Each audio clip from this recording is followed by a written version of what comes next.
सर्वप्रथम इकडे जमलेल्या तमाम महाराष्ट्र सैनिकांना तुमच्या 18व्या वर्धापन दिनाच्या अत्यंत मनापासून शुभेच्छा. तुम्ही सगळे सेटल झालात असं गृहीत धरतो आणि आज साहेबांच्या परमिशननी एका महत्त्वाच्या विषयावरच तुमच्या सगळ्यांशी संवाद साधायचा आहे. तो म्हणजे सोशल मीडियाचा वापर किंवा राजकीय कार्यकर्त्यांनी सोशल मीडियाचा वापर कसा करावा. हे भाषण किंवा लेक्चर सुरू करायच्या आधी मला 1-2 प्रश्न विचारायचे आहेत. हे आपलं अख्खं वर्ष निवडणुकांचं वर्ष आहे.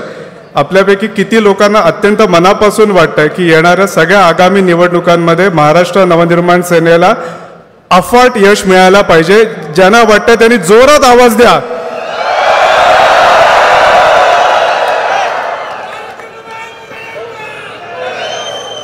ओके, हा तुमचा आवाज फार सुंदर आहे, दणदणीत आहे. याच्यासाठी तुम्हाला एक सगळ्यात महत्त्वाची गोष्ट सांगतो की तुम्ही बाकी तुमची सगळी राजकीय लढाई, राजकीय स्ट्रॅटेजी, बाकी साहेब जे आदेश देतील त्या पद्धतीने काम कराल. पण जर निवडणुका जिंकायच्या असतील आज नाही पुढच्या कुठल्याही काळामध्ये, तर तुम्हाला पहिली गोष्ट अत्यंत महत्त्वाची करायला लागेल ती म्हणजे सोशल मीडियाचा शहाण्यासारखा किंवा ज्याला आपण म्हणतो की स्मार्ट पद्धतीने वापर करायला लागेल. हे सांगितल्यावर तुम्ही मला म्हणाल की आमच्या प्रत्येकाच्या मोबाईलमध्ये फेसबुक आहे, इंस्टाग्राम आहे, तू काय आम्हाला शिकवतो?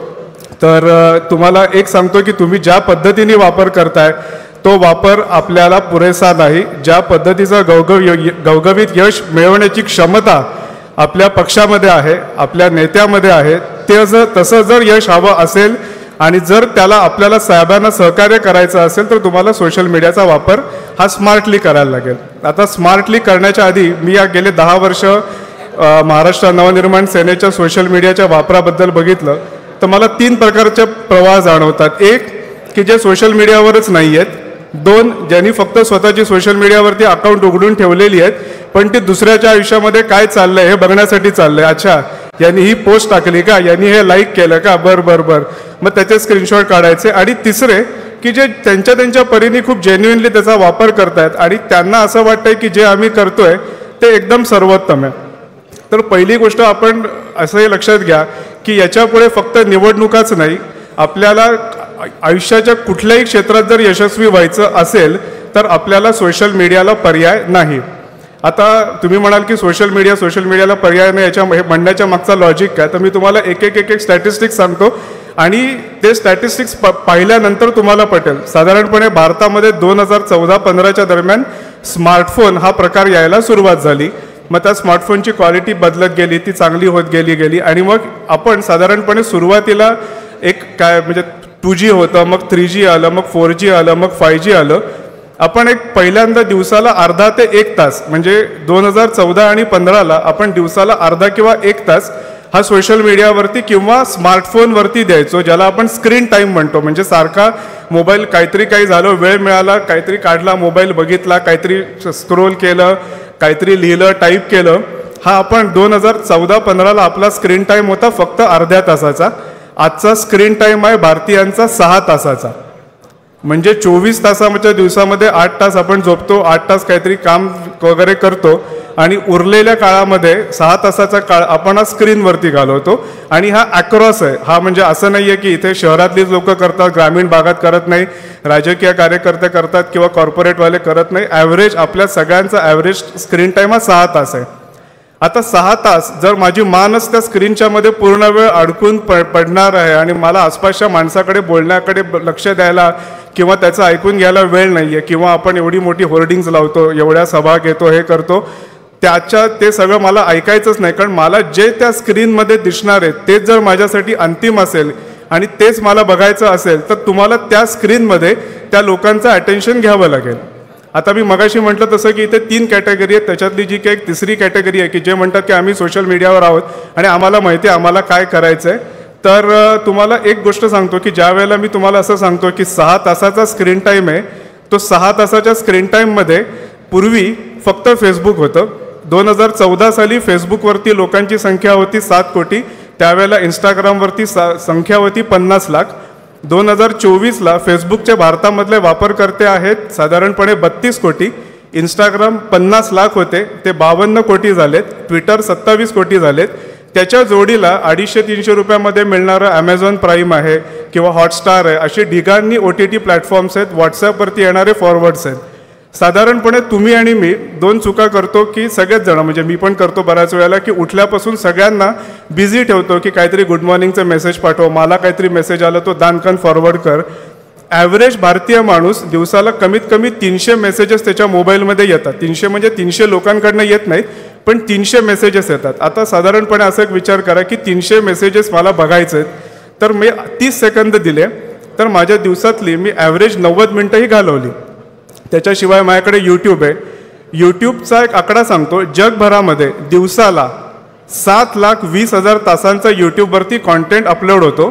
त्याच्यामधलं 20% भारतातला होतो, म्हणजे दिवसाला 1.5 लाख तासांचा कॉन्टेंट यूट्यूबवर येतो. आपण सगळे जे काही शॉर्ट्स बघत बसतो यूट्यूबवरती किंवा व्हिडिओज बघत बसतो, एक ॲव्हरेज असं सांगितलं जातं की भारतातल्या कुठल्याही यूट्यूब बघणाऱ्या माणसाला त्याच्याकडे जे काही त्याच्या अल्गोरिदम सेट करून दिलेले आहेत त्या लोकांना आणि सांगितलं आहे की मला या खेळामध्ये या पद्धतीचा कॉन्टेंट दाखव, हे दाखव, तर आपल्याला दिवसाला 15 तासाचा कॉन्टेंट दिसत राहतो. आता तुम्ही विचार करा, मला दिवसाचा स्क्रीन टाईम 6 तास, त्याच्यामध्ये मला 15 तासाचा यूट्यूबचा कॉन्टेंट समोर येतोय. दिवसाला आपल्याकडे साधारणपणे आपण 2,500 ते 3,000 लोक आपल्या फेसबुक फ्रेंड लिस्टमध्ये असतात. कमीत कमी 800 हा बेसिक ॲव्हरेज आहे, जास्तीत जास्त 5,000ची लिमिट आहे म्हणून 5,000. 300 लोक आपल्यामधले काही ना काहीतरी पोस्ट करत राहतात. सो त्या 300 लोकांचा अपडेट मला बघायचा आहे. मी ज्यांना ट्विटरवर फॉलो करतो ते बघायचं आहे, ज्यांना इंस्टाग्रामवर फॉलो करतो ते बघायचं आहे. त्याच्याशिवाय मला माझ्या प्रत्येक मूड असतात. माणसं सकाळच्या वेळेला ज्या वेळेला त्यांचा मोबाईल स्मार्टफोन काढतात त्यावेळेला ते व्हॉट्सअपवरती रात्रीचा काय मेसेजेस येऊन गेलेत का ते बघतात. त्याच्यानंतरचा जो काळ आहे 8 ते 11 या काळामध्ये लोक त्यांना इन्फॉर्मेशन हवी असते की नवीन काय घडलं आहे. मग त्या काळामध्ये जनरली न्यूज चॅनल्सच्या साईट्स बघितल्या जातात की ट्विटर बघितलं जातं. फेसबुकवरती सुद्धा फेसबुकचाही हा अनुभव आहे की फेसबुकवरती ज्या लोकांनी काहीतरी करंट अपडेटवरती म्हणजे या क्षणाला काय घडलं आहे हे ज्यांनी लिहिलं आहे त्यांचंच फक्त कॉन्टेंट दिसतो, बाकीच्यांचा कॉन्टेंट फेसबुक दाखवत नाही. कारण ते म्हणतात की दुसरं काहीतरी दाखवलं आणि हा माणूस दुसऱ्याकडे निघून गेला तर काय करायचं. मग सेम 11च्या नंतर माणसांचं काहीतरी काम वगैरे सुरू होतं, ऑफिसेसमध्ये जातात. 1-1:30च्या दरम्यान त्याच्या जसा जसा दिवस सरायला सुरुवात होते त्या दरम्यान त्याला थोडंसं इन्फोटेनमेंट हवं असतं की माहिती पण हवे पण थोडंसं मनोरंजन हवं आहे. 4 वाजल्यानंतर किंवा 5 वाजल्यानंतर जशी संध्याकाळ व्हायला लावते, सूर्य कलायला लागतो, त्यानंतर तुम्ही कितीही महत्त्वाची गोष्ट ट्विटरवर टाका, फेसबुकवर टाका, हा माझाही अनुभव आहे. हे स्टॅटिस्टिक्सही सांगतात की त्या गोष्टी बघितल्या जात नाहीत. संध्याकाळच्या वेळेला लोकांचं सिंपल म्हणणं असतं, डोक्याला शॉट देणारं मला काहीही नको, मला काहीतरी मनोरंजन दे. मग लोक त्यावेळेला जाऊन काहीतरी ॲमेझॉनवरती गाडीमध्ये एखादी फिल्म बघत बसतात किंवा अजून काहीतरी सिरीज बघत बसतात. या सगळ्याचा एक अर्थ लक्षात घ्या की तुम्हाला असं वाटतं की अरे आपण काहीतरी सोशल मीडियावर एक रील टाकतो. मग रील काय टाकतो तर बऱ्याच वेळेला मला अशी एक रील दिसतात की कोणीतरी गाडीमधनं उतरलंय आणि तो चालतोय आणि मग त्याचा कोणीतरी एक कार्यकर्ता त्याचा व्हिडिओ काढतोय आणि मागे काहीतरी झंगाट मराठी गाणं लावलंय आणि ते गाणी लावल्यानंतर खाली कॉमेंट असतात, भाऊ 1 नंबर, आमचा दादा नंबर 1, भावी खासदार, भावी आमदार, काय भावी नगरसेवक, महापौर, काय वाटेल ते लिहिलेलं असतं. आपण आपल्या भावकीमध्येच रमलेलो असतो. आपल्याला सिंपल असं वाटतं की अरे आपण हे व्हिडिओ टाकला. ती स्टोरी ज्या वेळेला सामान्य प्रेक्षक बघतो, एक गोष्ट विसरून म्हणजे आपण पहिली लक्षात ठेवा की जे काही तुम्ही सोशल मीडियावर टाकणार आहात ते माझ्या ग्रुपमधल्या 300 लोकांसाठी मला टाकायचं नाही आहे. कारण मी मगाशी म्हटलं तसं की जर 6 तास माणसं स्क्रीनमध्येच मान घालणार आहेत तर त्या स्क्रीनमध्ये तुमच्याबद्दल त्याला काय दिसतं याच्यावरती तो तुमचं मत ठरवणार आहे. त्याला जर असं दिसलं की गाडीमधनं खाली उतरतोय, कॉलर उडवतोय किंवा गॉगल लावतोय तर त्याला एवढंच कळेल की या माणसाकडे गॉगल आहे, याच्याकडे चांगले कांजी केलेले कपडे आहेत आणि याला गाड्यांमधनं उतरता येतं. याच्या पलीकडे तुमच्याबद्दलचं कुठलंही परसेप्शन तयार होणार नाही. आता तुम्ही म्हणाल की नाही तरी पण आम्ही हे करत राहू, नो प्रॉब्लेम, शुभेच्छा आहेत, ते करत राहा. याचा एकच तोटा तुम्हाला असा होईल की हळूहळू ही माध्यमं तुम्हाला दाखवणं बंद करून टाकतील. आता ही बंद का करतील म्हणजे थोडेसे टेक्निकल टर्म्स आहेत पण हे प्लीज समजून घ्या. एक शब्द आहे, हा शब्द तुमच्या माझ्या सगळ्यांच्या बोकांडी ज्यांना ज्यांना आयुष्यामध्ये व्यवसायात राजकारणात यशस्वी व्हायचं आहे त्यांच्या बोकांडी हा शब्द बसणार आहे. त्या शब्दाचं नाव आहे अल्गोरिदम. अल्गोरिदम या शब्दाचा सोपा अर्थ असा आहे की फेसबुकनी तुमच्याकडनं माझ्याकडनं आजपर्यंत 1ही रुपया घेतलेला नाही. ओके, आपण बघा कसं आहे, 7,20,000 तासांचा कॉन्टेंट यूट्यूबवर मी टाकतो, पण यूट्यूब माझ्याकडे पैसे नाही मागत आहे की अरे तू एवढा कॉन्टेंट टाकतोस, पैसे काढ चल. किंवा आपण डेट ठेवून फोटोग्राफ टाकतो फेसबुकवरती, काय 20-20, 25-25 फोटोग्राफ टाकले, दनादन पोस्टी लिहिल्या, काही केलं. फेसबुक आपल्याकडनं पैसे घेत नाही, ट्विटर आपल्याकडनं पैसे घेत नाही, इंस्टाग्राम आपल्याकडनं पैसे घेत नाही, कोणीच पैसे घेत नाही. पण 7,20,000 तासाचा रोजचा कॉन्टेंट कुठेतरी सेव्ह करून ठेवायला लागत असेल, तो एकदा आला की तो आयुष्यभर तिकडेच राहतोय. याचा अर्थ तुमच्या माझ्या या सगळ्या हौशी मौजींसाठी कोणीतरी लाखो डॉलर्स खर्च करत आहे आणि ते फुकट करत नाहीये. ते आपल्याला सांगतात की आता तुझ्यासाठी मी एवढे पैसे खर्च केलेत ना, आता एक काम कर की आता तू दिवसभर माझ्या त्या फेसबुकवरती, ट्विटरवरती, इंस्टाग्रामवरती, कशावर तरी सातत्याने तिथेच टिकून राहा. तुमच्यापैकी आय एम शुअर जे कोणी आत्ता साधारणपणे 25-30 वयोगटातले असतील त्यांना नेटफ्लिक्स हे प्रकार माहिती असेल की एक ॲप आहे ज्याच्यावरती सिनेमा लागतो. आत्ता नेटफ्लिक्सच्या जो CEO कम त्याचा फाउंडर आहे त्याची एक मुलाखत झाली. त्या मुलाखतीमध्ये त्याला एक प्रश्न विचारला की तुझ्यामध्ये नेटफ्लिक्सचा सगळ्यात मोठा शत्रू कोण किंवा कॉम्पिटिटर कोण, स्पर्धक कोण. तर ज्या वेळेला प्रश्न विचारल्यावर त्यांनी पण पॉज घेतला. तर तो पॉज घेतल्यावर मला पहिल्या डोक्यात असा एक विचार आला की हा काहीतरी म्हणेल की हा ॲमेझॉन आहे, नाही हॉटस्टार आहे, असं काहीतरी सांगेल. कारण आता उद्या समजा विचारलं आपल्या पक्षाचा स्पर्धक कोण, तर आपण इतर राजकीय पक्षांचीच नावं घेणार, आपण असं नाही ना सांगणार. त्यांनी शांतपणे आणि अत्यंत थंड डोक्याने एक उत्तर दिलं, माणसाची झोप. तुम्ही जर झोपलात तर तो म्हणतो की तुम्ही माझा कॉन्टेंट कन्झ्युम करणार नाही, सो तुम्हाला मला खिळून ठेवायचं आहे, तुम्हाला आतमध्ये अडकून ठेवायचं आहे. फेसबुकचं म्हणणं इतकंच आहे की तुमच्यासाठी मी गेले 8, 10, 12 वर्ष जेव्हापासून प्रत्येकाने ज्याचं केव्हा अकाउंट उघडलं असेल तुम्हाला फुकट हाऊसमाऊस करायची सोय लावून दिलेली आहे. आता त्याचे पैसे मी जाहिरातदारांकडनं वसूल करणार. मग जाहिरातदार विचारतो केतन जोशी फेसबुकवरती किती तास असतो, मग असा आकडा येतो की तो 20च मिनिटं असतो, पण तो 4 महिन्यापूर्वी अर्धा तास असायचा. का अर्धा तास असायचा? त्यावेळेला त्याला काहीतरी एक विशिष्ट पद्धतीचा कॉन्टेंट आवडायचा, तो दिसायचा. तिथून सुरुवात होते तुमच्या ऑल्गोरिदमच्या खेळाला. तुमच्या माझ्या सगळ्यांच्या फेसबुकमध्ये 500, 1000, 2000, 3000 मित्र असतात. तुम्हाला त्याच्यातला फक्त 300 लोकांचा कॉन्टेंट दिसतो, कारण त्या 300 लोकांच्या कॉन्टेंटला जेव्हा तुम्ही एखाद्याला आता इकडनं गेल्यानंतर तुम्हाला ज्यांनी कोणी फ्रेंड रिक्वेस्ट पाठवली असेल त्याला बघा, तुम्ही स्क्रोल करता आणि तुम्हाला तुम्ही ज्या ठिकाणी तुमचे आयबॉल्स, तुमची बुबुळं 30 सेकंदाच्या वर जास्त थांबतात त्या ठिकाणी ते सांगतात तिथे फेसबुकच्या कुठल्या तरी सर्व्हर्समध्ये ज्याला रेकॉर्ड होतं की केतनला या माणसाच्या कॉन्टेंटमध्ये इंटरेस्ट आहे. आणि ज्या वेळेला असं 8 ते 10 वेळा मी 30 सेकंद तिकडे थांबतो त्यावेळेला असं रजिस्टर होतं की याचाच कॉन्टेंट दाखवायचा, कारण केतन आतमध्ये आला आणि त्याला जर दुसरं काहीतरी दिसलं आणि तो निघून गेला तर काय करायचं. मुद्दा असा की तुम्हाला ज्या वेळेला वाटतं की आपण काहीतरी रील्स टाकतो, आपण काहीतरी करतो, त्या गोष्टींमध्ये जर स्टोरी नसेल, तुमच्याकडे जर त्याच्यामध्ये सांगण्यासारखी एक कथा नसेल तर लोक ती गोष्ट बघणार नाहीत, ती सोडून देतील. मी मगाशी जे उदाहरण दिलं की जे फक्त आपल्याच पक्षात नाही ते सार्वत्रिक दिसतंय दुर्दैवानी की रील्स टाकायचं म्हणजे काय तर एक माझे म्युझिक लावायचं, गाडीतनं उतरल्याचा, याचा त्याचा असा एकदम केसाचा तुरा काढल्याचा, गॉगल लावल्याचा, ह्या व्हिडिओजनी तुमची इमेज अजिबात होणार नाही. कारण हा जो बाहेरचा वर्ग आहे, परत पक्षामधले तुमचे समर्थक, तुमच्या आसपासचे लोक हे तुमचं कौतुक करतील, सांगतील भाऊ त्याला 5000 व्ह्यू आले बरं का, त्याला 50,000 व्ह्यू आले बरं का. ते आपल्याच घरातली माणसं आहेत.